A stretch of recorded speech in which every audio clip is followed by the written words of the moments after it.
Jeg hedder Anders Sørensen, og jeg er indehaver af Elhjørnet sammen med min bror. Vi har overtaget det fra vores forældre af, og vi har 47 års jubilæum her om en måned.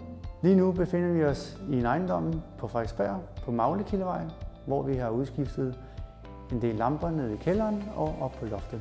Og de lamper, vi har brugt, de er fra GN Belysning og en model, der hedder PLF Pro med indbygget sensor.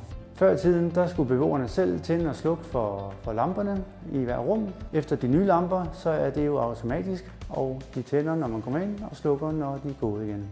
Monteringen af lamperne er også genial, fordi man har alle muligheder for at få kabel og rør og andet ind i siderne, men også bagtil. Og den er utrolig nem at installere også og indstille med tid og følsomhed.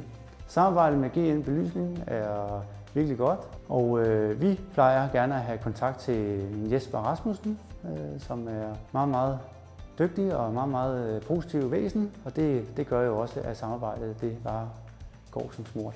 Kvalitetsmæssigt vil jeg sige, at det er en rigtig god lampe til formålet, og vi har haft rigtig godt samarbejde med GN og en god respons fra beboere.